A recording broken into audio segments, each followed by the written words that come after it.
بسم الله الرحمن الرحيم الحمد لله رب العالمين والصلاة والسلام على الحبيب المصطفى أبي القاسم محمد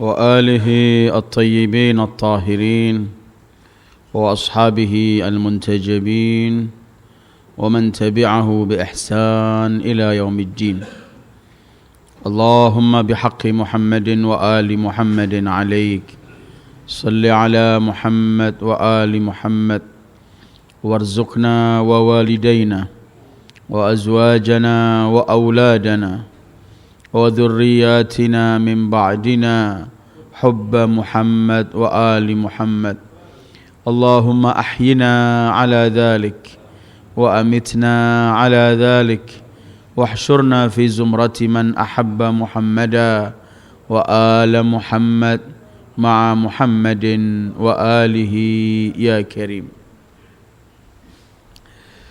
أعوذ بالله من الشيطان الرجيم وما أرسلنا من رسول إلا ليطاع بإذن الله ولو أنهم إذ ظلموا أنفسهم جاءوك فاستغفروا الله واستغفر لهم الرسول لوجدوا الله توابا رحيما فلا وربك لا يؤمنون حتى يحكموك فيما شجر بينهم ثم لا يجدوا في أنفسهم حرجا مما قضيت ويسلموا تسليما صدق الله العلي العظيم أيها الإخوة السلام عليكم ورحمة الله وبركاته. Kita mulai dengan salawat terlebih dahulu. Allahumma salli ala nuril anwar wa sirril asrar wa tiryakhil aghyar miftahi babil yasar sayyidina Muhammadin al-Mukhtar wa alihi al-athhar wa ashabihi al-akhyar adada ni'amillahi wa ifdalih. Masih di bulan Rabiul Awal dan masih bersama Sayyidil Wujudi Muhammad sallallahu alaihi wasallam. Minggu yang lalu kita berhenti pada ayat-ayat berkaitan dengan bekal yang Allah bekali Rasulullah dalam perjalanan dakwah beliau. 5 hal yang harus beliau bawa ketika beliau berdakwah. Dan dengan 5 hal itu beliau sukses dalam dakwah beliau. Dari seluruh para anbiya, mereka telah sukses ketika mereka menyampaikan dakwah mereka. Dan yang terdepan dalam kesuksesan itu Sayyidil Wujudi Muhammad sallallahu alaihi wa alihi wasallam. Malam ini masih bersama Rasul dalam Al-Quran. Yang saya pilih malam ini adalah Surat An-Nisa ayat 64. Dan kelak apabila cukup waktunya kita teruskan kepada 65. Dalam ayat 64 surat Nisa ini Allah menjelaskan kepada kita tujuan diutusnya para nabi. Apa kewajiban umat terhadap nabinya? Mungkin di sana ada ayat-ayat yang menjelaskan bahwa tugas-tugas Rasul itu kepada umatnya ialah membacakan firman-firman Allah, ayat-ayat yang Allah turunkan kepada mereka, menjelaskan dan kemudian mengajak umat untuk mempraktekkan apa yang beliau jelaskan. Tetapi ayat ini menjelaskan secara global seluruh umat para nabi, seluruh Rasul Allah utus itu untuk apa? atau apa yang harus dilakukan umat terhadap Rasul tersebut. Termasuk Nabi teragung, Nabi termulia Sayyidil Wujudi Muhammad sallallahu alaihi wa alihi. Ternyata ayat ini menjelaskan dengan gamblang dan simpel. Ada satu tujuan penting, satu kewajiban mutlak yang harus diberikan umat ini kepada nabinya, yaitu firman Allah, "Wa ma arsalna min rasulin illa liyuta'a biiznillah." Kami tidak mengutus seorang rasul kecuali rasul itu harus untuk ditaati atas perintah Allah. Biiznillah, biamrillah. Umat tidak dimohon apapun kecuali hanya satu hal, yaitu taat.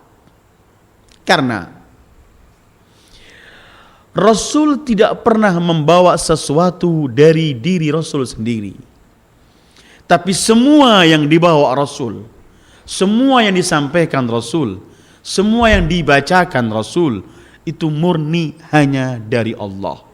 Karena itu kemudian tugas hamba Allah di hadapan Rasul yang diutus oleh Allah cuman harus mentaati. Wa ma arsalna mir rasulin illa, hanya liyuta, untuk ditaati apapun. Karena ayat-ayat lain jelas sekali Allah menjelaskan bahwa Rasul tidak pernah membawa sesuatu dari diri beliau. Lisan beliau ketika berbicara, beliau tidak pernah berbicara dengan keinginan hawa nafsu atau keinginan pribadi. Karena itu ketika Allah mensifati lisan beliau, Allah hanya menyebutkan, "Wa ma yantiqu anil hawa in huwa illa wahyun yuha." Beliau tidak berbicara atas hawa nafsu, kecuali semuanya berdasarkan yang diwahyukan Allah. Layak seorang Rasul, maka 2 minggu atau 3 minggu yang lalu ketika kita baca dalam surat Al-A'raf dalam bulan Rabiul Awal tahun ini, ketika kita membaca sifat-sifat Rasul dalam Taurat dan Injil yang disebut oleh Al-Quran, di situ pun Allah menggunakan kalimat Rasul, alladzina yattabi'una ar-rasula an-nabiyyal ummi. Kalimat di sini, wa ma arsalna min rasul. Rasul itu artinya utusan. Utusan itu pasti ada yang mengutus, yaitu Allah al-mursil. Karena itu yang dibawa oleh beliau disebut risalah. Mursil, Allah yang mengutus, Sayyidil Wujud yang diutus namanya Rasul. Kalimat Rasul menunjukkan bahwa beliau tidak membawa sesuatu dari diri beliau, semuanya murni dari Allah. Bahkan kalau kita jeli membaca Al-Quran, seakan-akan Allah menafikan keberadaan Rasulullah, bahwa semua yang beliau lakukan murni Allah yang melaksanakan. Innal ladzina yubayyi'unaka innama yubayyi'una Allah. Bahkan sampai dalam peperangan beliau perang, beliau membawa senjata, beliau melakukan segala sesuatu dalam peperangan, tetap Allah nafikan apa yang beliau lakukan. Tetap Allah menyebutkan, wa ma ramaita idz ramaita walakinna Allah rama. Bukan engkau yang melempar, bukan engkau yang memenangkan, murni Allah. Karena itu kemudian tidak diutus seorang Rasul kecuali untuk ditaati. Karena itu permintaan seorang Rasul kepada umatnya hanya satu, ati'uni waji'tukum bi ayatin min rabbikum fattaqullaha wa ati'un. Artinya ati'uni, taati aku. Karena itu fungsi tugas pertama seorang umat terhadap nabinya hanyalah wa ma arsalna mir rasulin illa liyuta. Sampai kalau Rasulullah ketika keluar dari rumahnya menuju medan pertempuran, keluar dari kota Madinah untuk menghadapi musuh, itu semua Allah sebutkan Allah yang mengeluarkan kamu. Sebagaimana surat Al-Anfal ayat 6, Allah ketika menjelaskan awal terjadinya peperangan Badar, Allah hanya menyebutkan kama akhrajaka rabbuka min baitika bil haqq. Allah yang mengeluarkan kamu. Karena itu kemudian taat kepada Rasul dihitung oleh Allah taat kepada Allah. Dengan firman Allah, "May yuti'ir rasula faqad ata Allah." Siapa yang taat pada Rasul berarti dihitung taat kepada Allah, karena Rasul ini tidak membawa sesuatu dari diri beliau. Yang beliau sampaikan, yang beliau praktekkan, yang beliau tegur, yang beliau larang, yang beliau perintah, yang beliau apapun, semua itu adalah dari Allah murni. Karena itu ketika beliau disuruh merubah ayat atau sesuatu, Al-Quran merekam, "Qul ma yakunu li an ubaddilahu min tilqa'i nafsi in attabi'u illa ma yuha ilai." Yang aku ikuti murni yang diwahyukan ke Allah kepadaku. Aku enggak bisa menambah dan mengurang. Wa ma arsalna min rasulin illa liyuta' biiznillah. Iznillah dalam Al-Quran memiliki ada beberapa arti. Salah satu arti biiznillah artinya biamrillah. Artinya seorang Rasul tidak diutus kecuali harus ditaat, itu ketentuan dari Allah. Itu sudah merupakan ketentuan dari Allah, tidak ada seorang Rasul kecuali harus diikuti perintah Allah. Atau juga kalimat biiznillah dengan seizin Allah, arti letterlek. Karena tidak mampu orang memilih keimanan, tidak mampu orang memperoleh petunjuk kalau enggak ada bimbingan dari Allah. Karena itu kalau orang sudah memperoleh bimbingan dari Allah, kenal agama Islam, masuk Islam, bisa menjaga kewajiban Islam, itu merupakan ada bimbingan dari Allah, nikmat yang besar, merupakan petunjuk hidayah. Karena itu Rasul pernah menyebutkan, "Innama ana qasim wallahu yu'ti." Aku cuma membagi. Yang memberi hakikatnya adalah Allah. "Wa ma arsalna min rasulin illa liyuta'." Dan ayat-ayat dalam Al-Quran penuh sekali menunjukkan bahwa Rasul hanya harus untuk ditaati.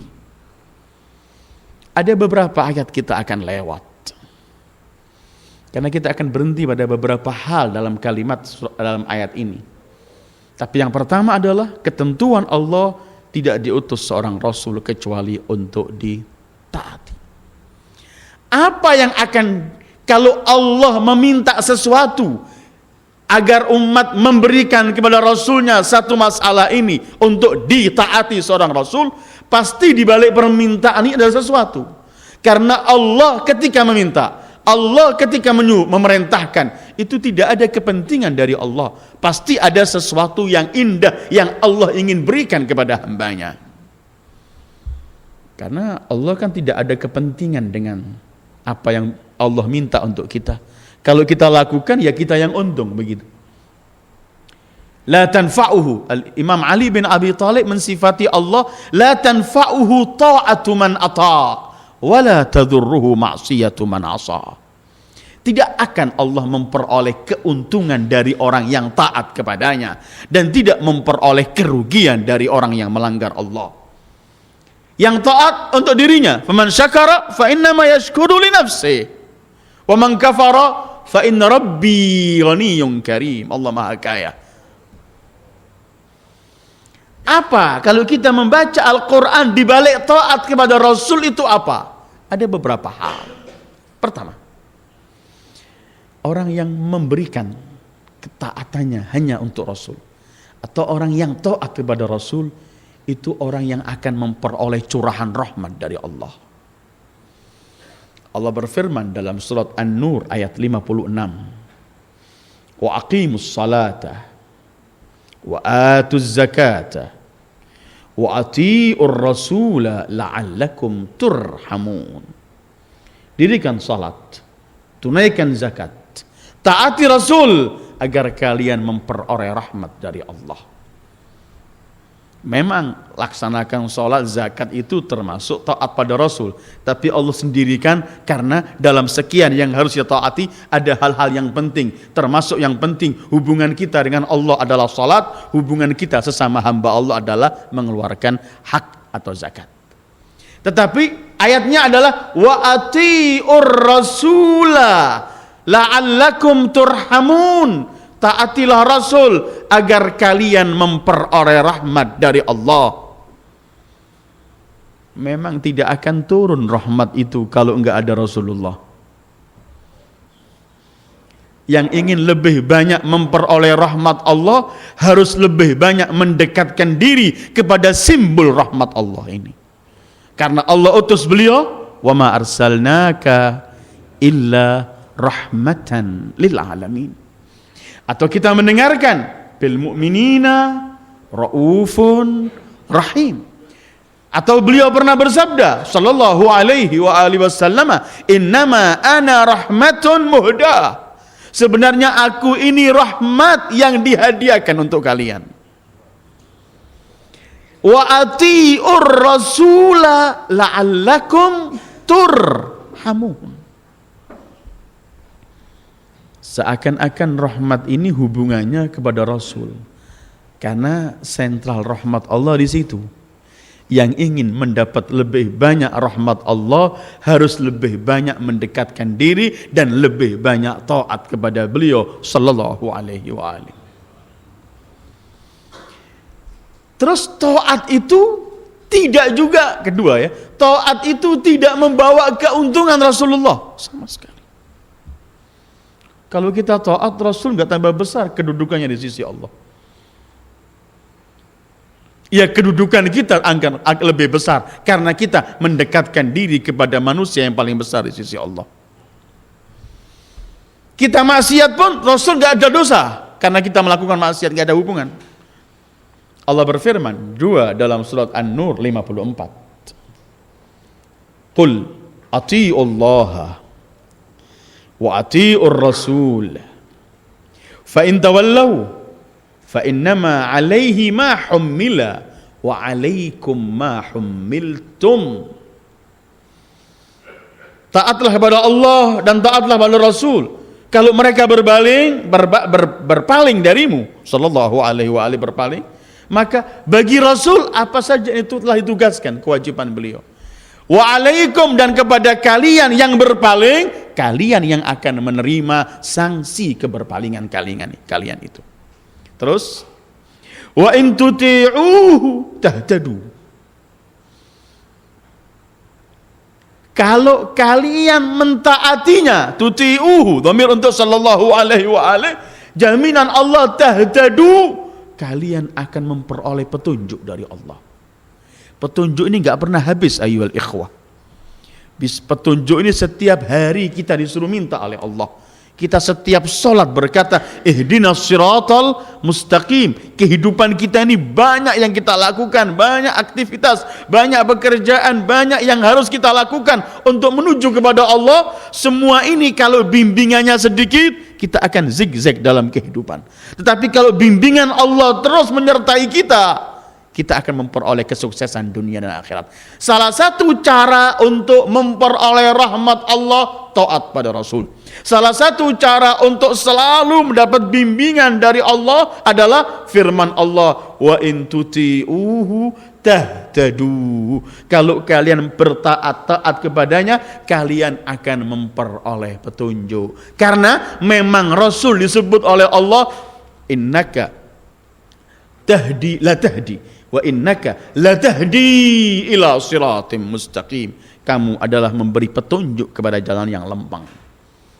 Kalau kita ingin melewati jalan yang paling lempeng, lurus, maka kita memerlukan petunjuk terus dalam kehidupan ini. Siapa yang akan lebih banyak memperoleh petunjuk?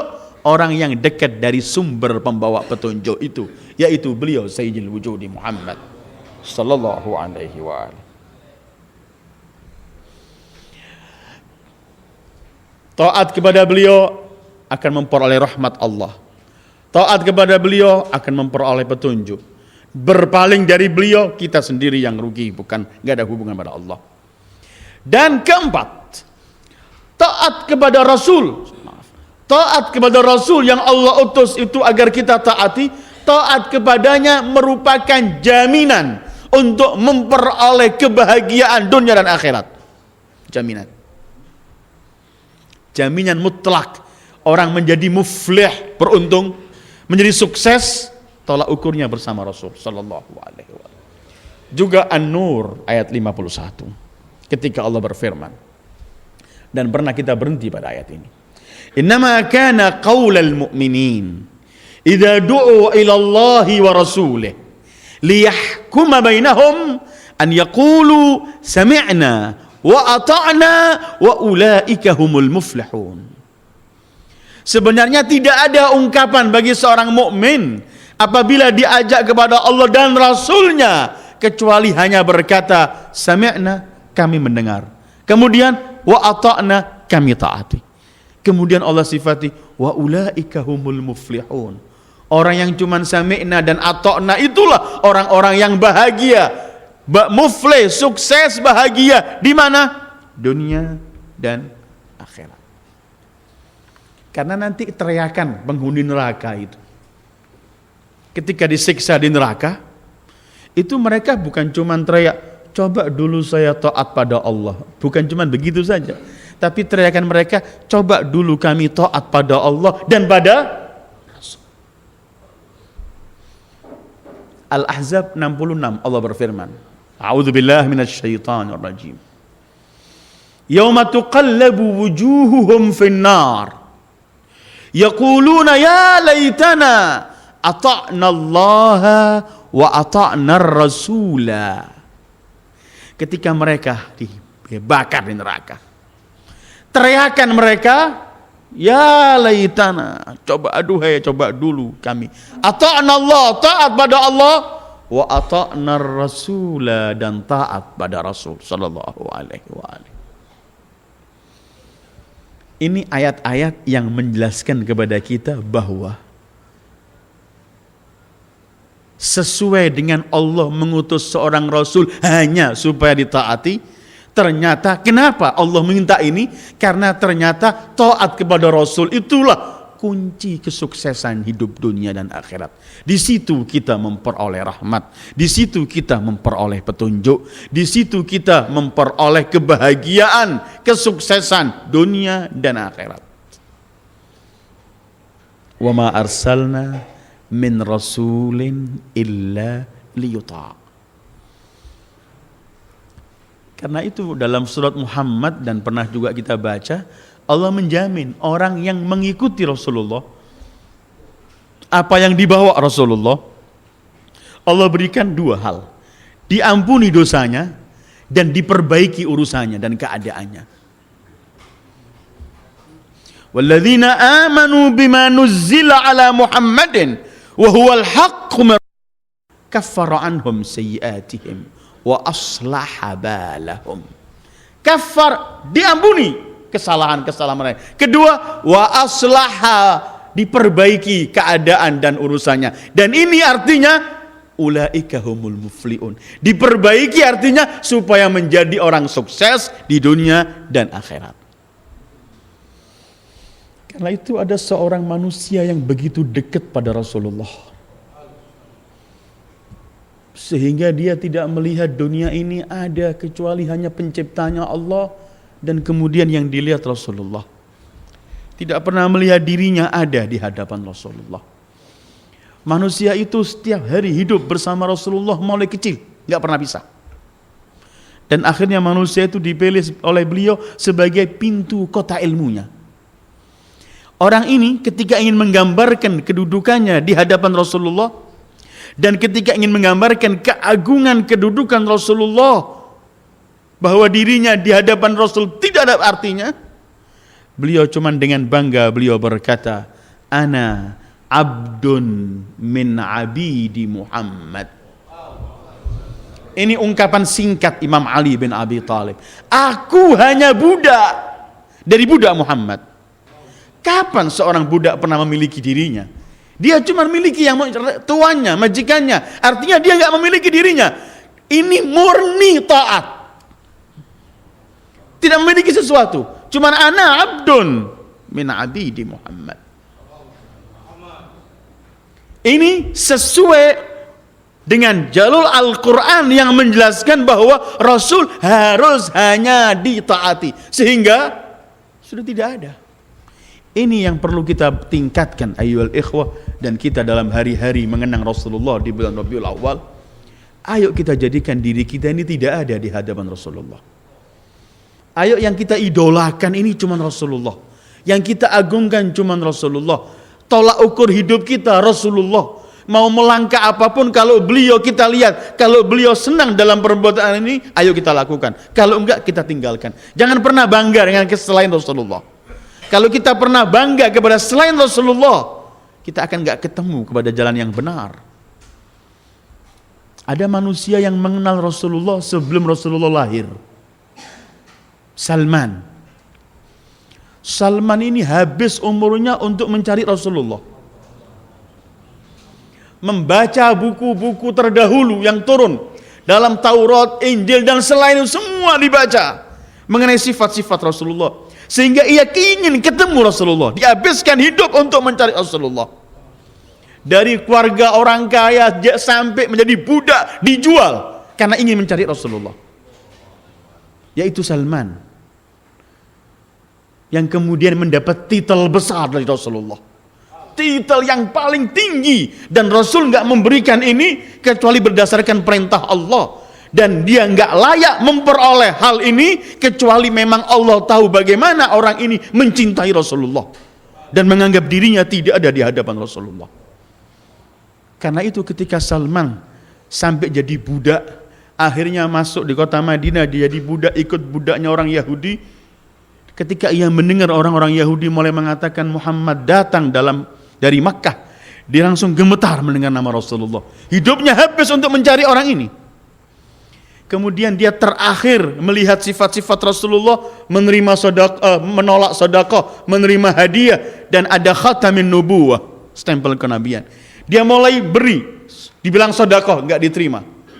Dia memberikan hadiah, diterima. Kemudian dia mendekati Rasulullah, tahu Rasulullah menyingkap sedikit bajunya. Kamu ingin tahu ini? Begitu tahu, spontan dia nangis histeris, dan akhirnya datang menghadap Rasulullah. Beliau hanya berkata, aku Salman, aku telah mengenal engkau sebelum engkau diciptakan. Aku habiskan hidupku untuk mencari engkau, wahai Muhammad. Aku pindah dari satu tempat ke tempat, terus aku habiskan untuk menanti kedatanganmu ya Muhammad. Dan sekarang aku telah ada di hadapanmu ya Rasulullah. Dengarkanlah, asyhadu an la ilaha illallah wa annaka ya Muhammad Rasulullah. Iqrar Salman. Ini iqrarnya Salman. Apa yang terjadi pada Salman? Kehidupan beliau ini yang beliau jadikan kebanggaan cuman beliau Rasulullah. Sampai Imam Ja'far itu nggak pernah menyebut Salman Al-Farisi. Selalu Imam Ja'far kalau menyebut Salman, beliau namakan Salman Al-Muhammadi.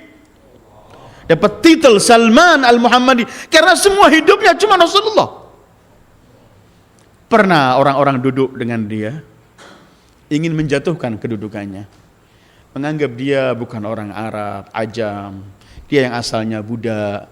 Jadi ada sedikit orang-orang dari orang-orang munafikin yang usil, kamu ini siapa sih asal usulmu? Kamu nggak pernah jelaskan kepada kami Salman, kamu ini siapa asal usulmu? Mereka tahu ingin menjatuhkan. Ketika Salman ditanya siapa anda sebenarnya, dengarkan jawaban Salman. Kalian tanya siapa saya? Kuntu dhallan fahadani Allahu bi Muhammad. Kuntu ailan fa'aghnani Allahu bi Muhammad. Kuntu wadhi'an fasharrafani Allah bi Muhammad. Hadza hasabi wa nasabi. Kalian ingin tahu siapa aku? Aku dulu orang yang sesat dan aku memperoleh petunjuk lewat Muhammad, dari Muhammad. Dulu aku orang yang miskin dan aku menjadi orang yang cukup karena Muhammad. Dulu aku orang yang hina dan aku menjadi mulia karena Muhammad. Inilah aku kalau kalian tanya siapa aku. Salman. Setelah wafat Rasul dan dapat titel Salman minna ahlal bait, enggak ada titel sebesar itu. Ketika setelah wafat Rasul, Salman pernah di Baghdad. Baghdad saat itu kota yang paling indah, kota yang paling tersohor, kota yang paling dianggap orang-orang yang elit di sana.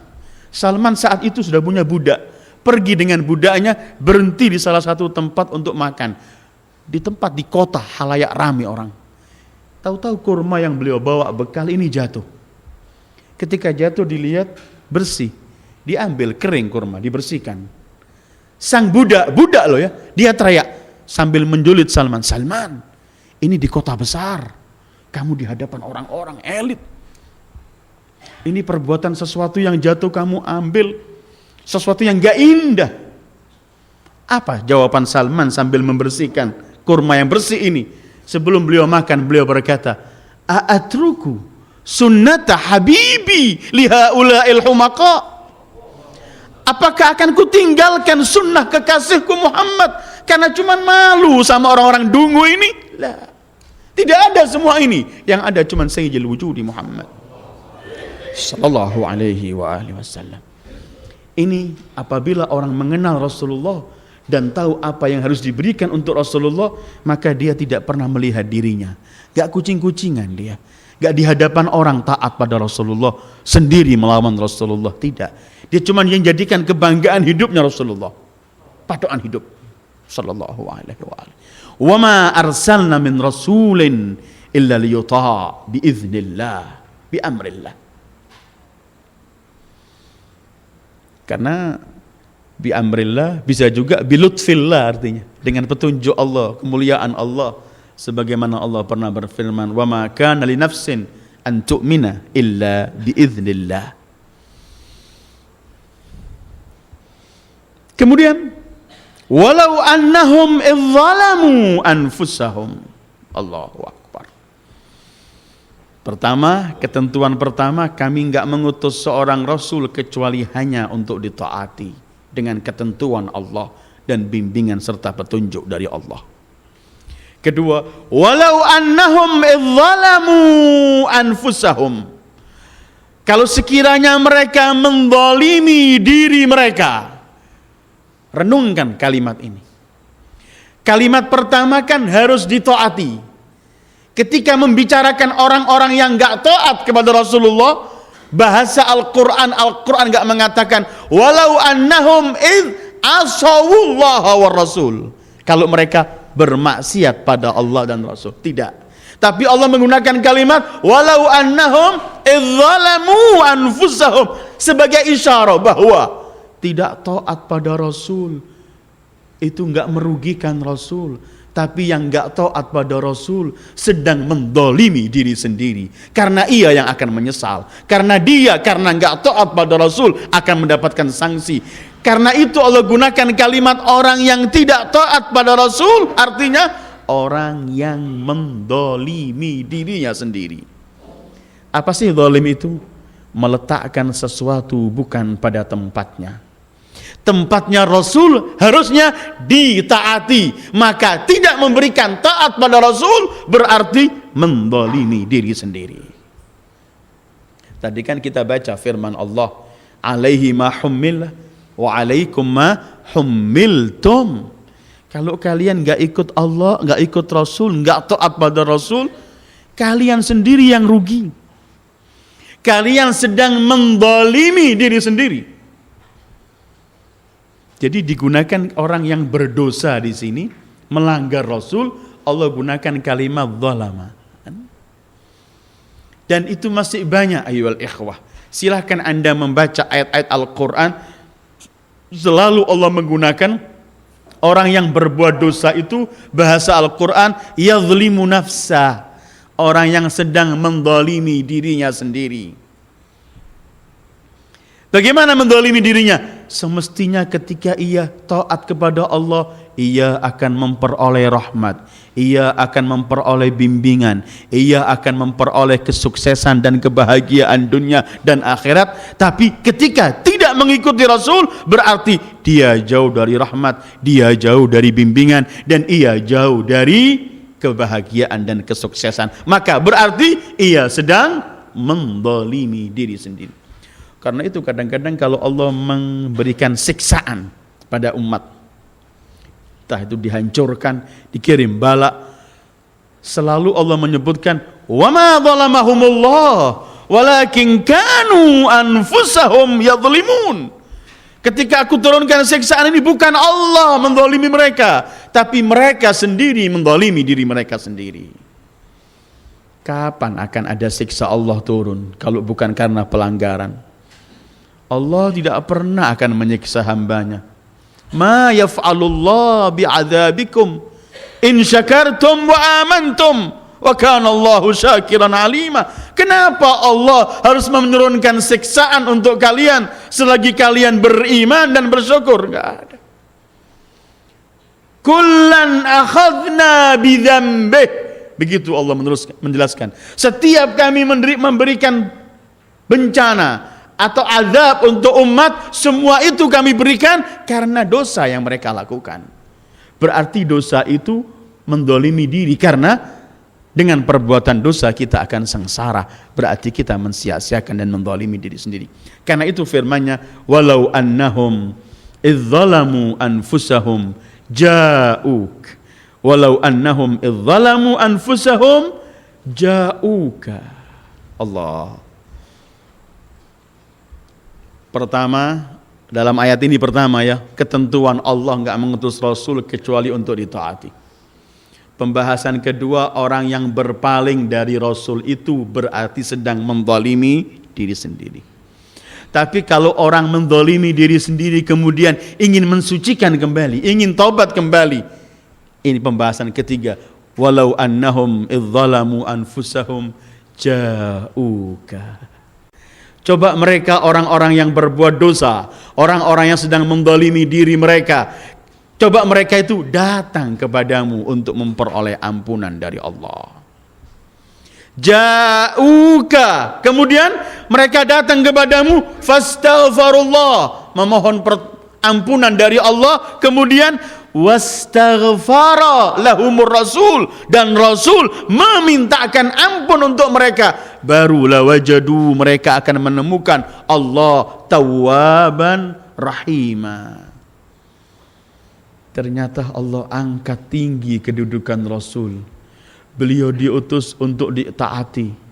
Kalau ada manusia yang kalah dengan syaitan dan hawa nafsunya, kemudian menzalimi dirinya sendiri dengan melanggar Allah dan Rasulnya, Allah masih berikan jalan keluar. Datang saja kamu kepadanya. Ja'uka, datang kepadamu wahai pribadi mulia Sayyidil Wujud Muhammad. Untuk apa? Untuk mohon ampun kepada Allah. Ini syafaat. Ini tawassul pada Rasul.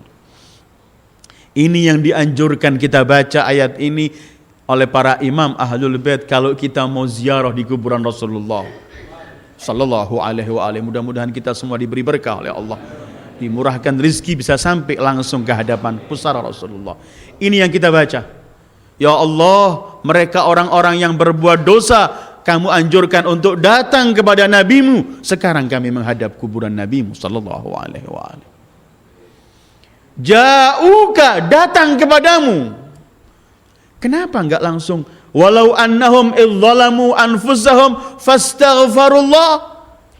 Kalau mereka menzalimi diri mereka karena melanggar engkau, enggak taat kepadamu, kalau kemudian mereka minta ampun pada Allah, tapi Allah meletakkan di tengah-tengah ini ada Rasulullah, mereka datang kepada Rasul. Pintu Rasul terbuka. Dan apabila kita datang ke pintu Allah membawa Rasul, pintu itu enggak pernah tertutup sama sekali. Mungkin kita karena banyak dosa dan semuanya akan menemukan kesulitan mengetok pintu Allah. Tapi kalau kita bersama Rasul dan mengajak Rasul, bertawassul pada Rasul, tidak pernah pintu Allah tertutup di hadapan Sayyidil Wujudi Muhammad sallallahu alaihi wa alihi. Karena itu kita bertawassul. Dan ayat-ayat semacam ini banyak dalam Al-Quran. Sehingga jangan ada orang menganggap bertawassul kepada Rasulullah termasuk hal yang dilarang. Tidak. Al-Quran jelas. Walau annahum idzalamu anfusahum ja'uka, datang kepadamu. Rasulullah ada hayyan wa mayyita, tetap. Karena itu kita tawassul. ya Abul Qasim, ya Imam Ar-Rahmah, ya Sayyidana wa Maulana. Ayat yang kita baca dalam doa-doa tawassul. Kita menghadirkan Rasul. Dan ini ayat-ayat dalam Al-Quran banyak yang menunjukkan bagaimana Rasul memintakan ampun kepada kaum mukmin. Dan Rasul pun cuman istighfar. Beliau memintakan ampun kepada Allah. Rasul tidak menjamin datang kepadaku, aku ampuni, tidak. Beliau juga akan tahu bagaimana kedudukan Allah. Allah mengangkat kedudukan beliau, tapi beliau pun kemudian cuman istighfar, memohonkan ampun. Tetapi kalau Rasul yang memintakan ampun, lawajadullaha tawwaban rahima, pasti akan menemui Allah Maha pemberi taubat dan Maha pemberi ampunan dan Maha rahmat. Dalam surat Muhammad pernah kita baca bahwa Rasulullah disuruh juga memintakan ampun kepada umat mukminin dan mukminat.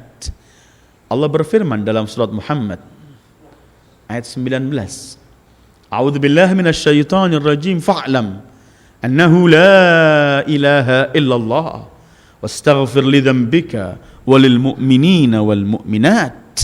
Minta ampun untuk dirimu dan mintakan ampun kaum mukminin dan kaum mukminat.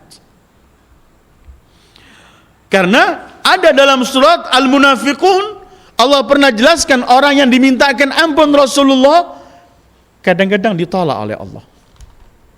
Bahkan Allah sampai menyebutkan, kamu mintakan 70 kali pun aku tolak.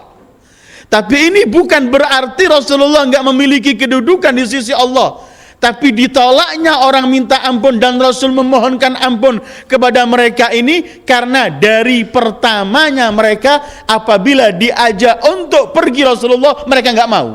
Ketika mereka enggak mau, Allah sangat marah karena mereka tidak mau datang kepada Rasulullah. Maka Nabiur Rahmah walau mintakan ampun enggak diberi ampun oleh Allah karena mereka biadab bersama Rasulullah.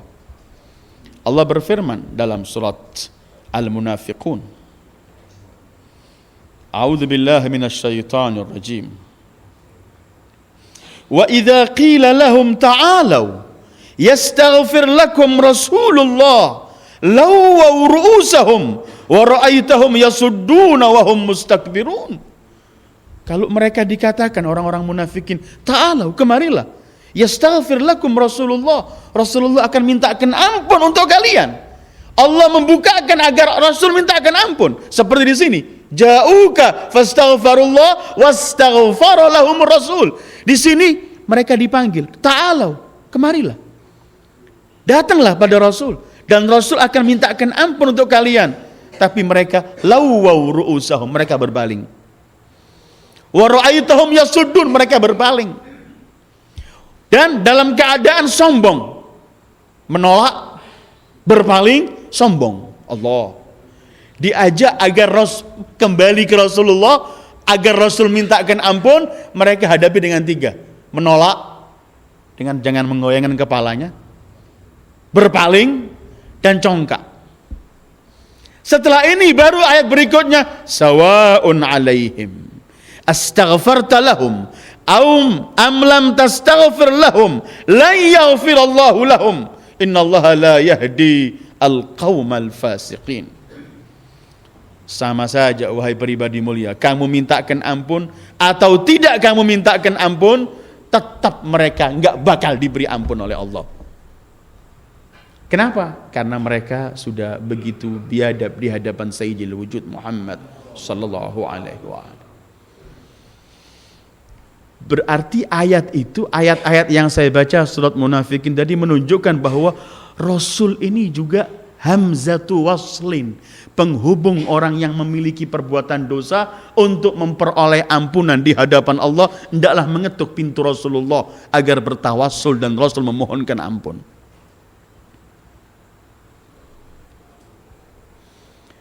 Dan para malaikat pun begitu. Para malaikat ini, coba baca surah Syura ayat 5, memintakan ampun untuk kaum mukminin. A'udzu billahi minasyaitonir rajim. Wal malaikatu yastaghfiruna wal malaikatu yusabbihuna bihamdi rabbihim mereka bertahmid, kemudian wa yastaghfirun, memintakan ampun. Untuk siapa? Untuk kaum mukminin.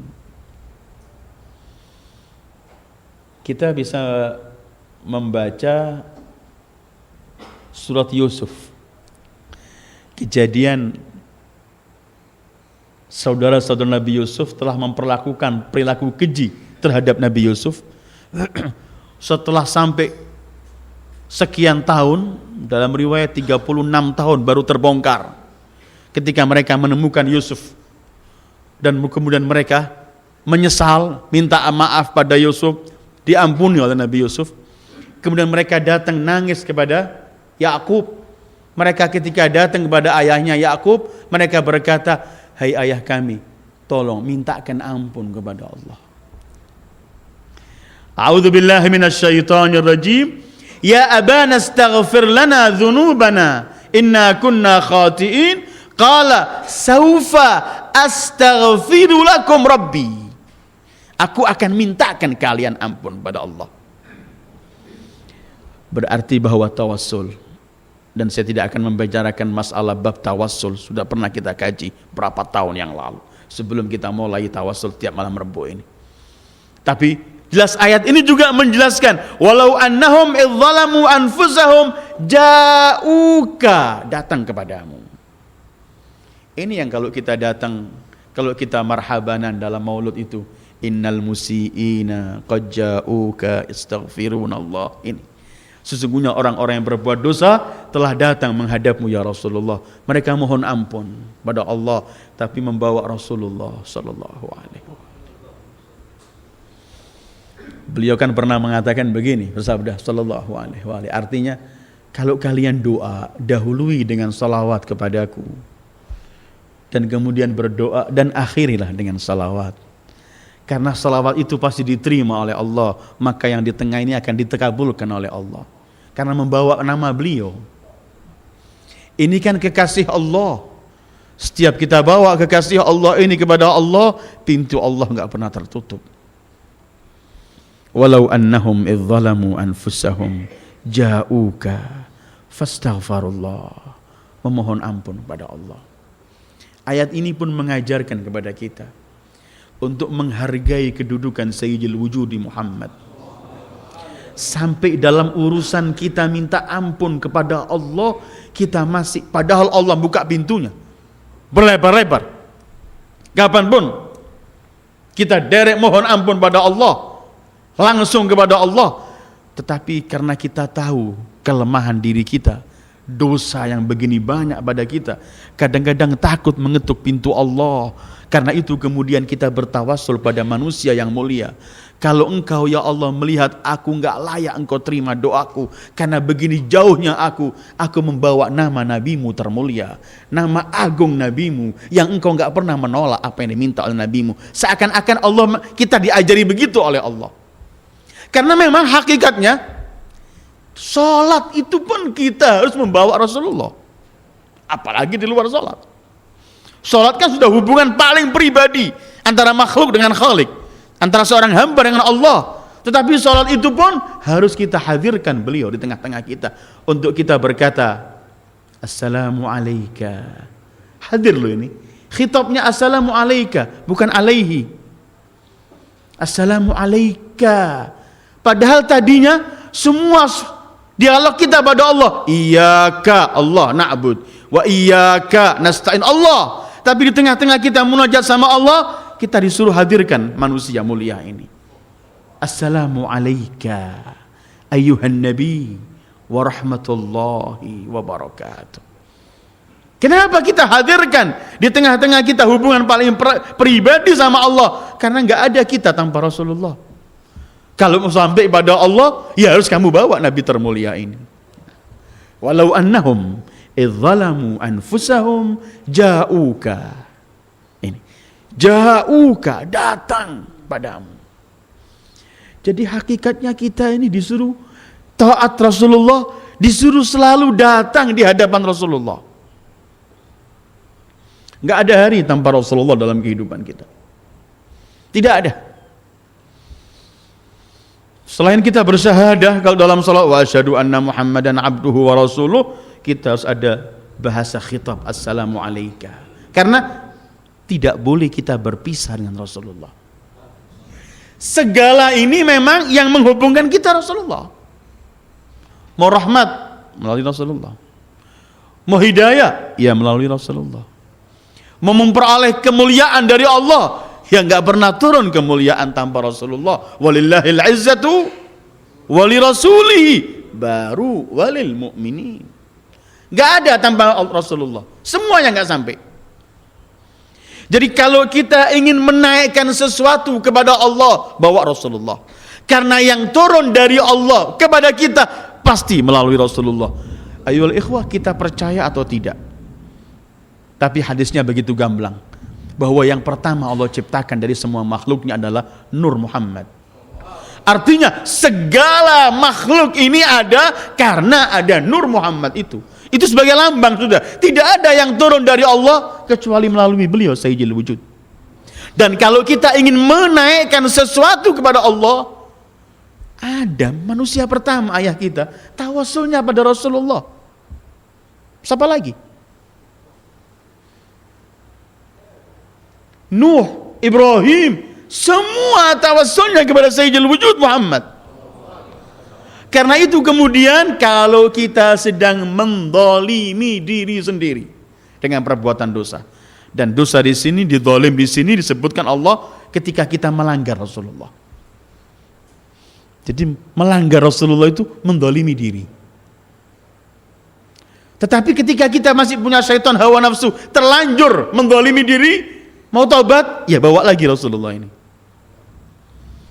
Dan hakikatnya tidak ada kita melakukan perbuatan dosa kepada Allah kecuali berarti kita telah berbuat keliru terhadap Rasulullah.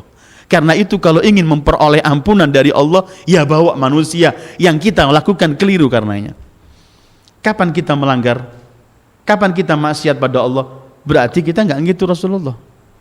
Ketika kita khianat, ketika kita berbohong, ketika kita nggak menjaga waktu sholat, ketika kita apapun penyelewengan dalam syariat ini, berarti kita sedang nggak mengikuti Rasulullah. Dan ketika itu berarti kita mendolimi diri. Dan untuk memperoleh ampunan dari Allah karena kesalahan, maka bawalah manusia yang harus kamu ikuti, tapi ternyata kamu langgar. Ini yang kita kaji ayat ini. Karena itu ayat berikutnya saya lewat saja, 65-nya Allah bersumpah, fala wa rabbik, tidak demi Tuhanmu wahai Muhammad, la yu'minun, mereka belum beriman dalam arti hakikat iman. Kapan? Hatta yuhakkimuka, sampai mereka menjadikan kamu sebagai hakim. Kapan? Fima syajara bainahum, dalam semua perselisihan yang terjadi pada yuhakkimuka, artinya di sini apa? Enggak ada yang lain kecuali Rasulullah. Kemudian tsumma la yajidu fi anfusihim harajan mimma qadait, mereka belum beriman dalam arti hakikat iman sebelum mereka menjadikan kamu hakim, kamu yang menentukan semua urusan mereka dalam perselisihan mereka. Kemudian mereka tidak menerima ketentuanmu dengan hati yang terpaksa, tidak. Karena terpaksa nggak diterima. Nggak boleh ikut Rasulullah terpaksa.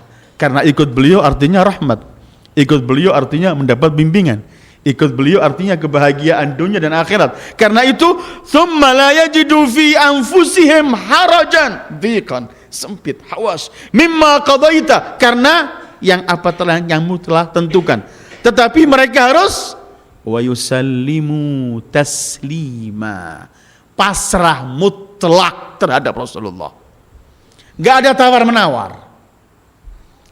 Kalau sudah Rasul, khalas, tidak ada yang boleh ditawar. Kita percaya Rasulullah. Apapun kalau Rasul mengatakan na'am, tidak ada yang bisa ditawar. Karena tugasnya harus wa yusallimu taslima. Imam Ja'far kalau mengomentari ketika membaca ayat ini, fala wa rabbika la yu'minun, beliau berkata beliau dalam salah satu ungkapan beliau ketika membaca ayat ini, kalau mereka telah beriman kepada Allah, melakukan sholat harian mereka dijaga, mereka berpuasa di bulan Ramadan, mereka melaksanakan haji, Mereka mengeluarkan zakatnya. Kemudian mereka berkata, coba hukum ini enggak ditentukan ini oleh Nabi Muhammad. Sungguh mereka telah mensekutukan Allah. Karena coba, enggak ada coba. Tidak ada harus kita mengucapkan sepatah apapun untuk ketentuan Rasulullah, tidak ada. Ketentuan Rasulullah cuma dihadapi dengan sami'na wa ata'na. Karena itu Allah tentukan, wa ma arsalna min rasulin illa liyuta' biiznillah walau annahum idh zalamu anfusahum ja'uka fastaghfarullaha wastaghfara lahumur rasul lawajadullaha tawwaban. Kalau ingin menemukan Allah Tawwab, pemberi taubat, bawa Rasulullah.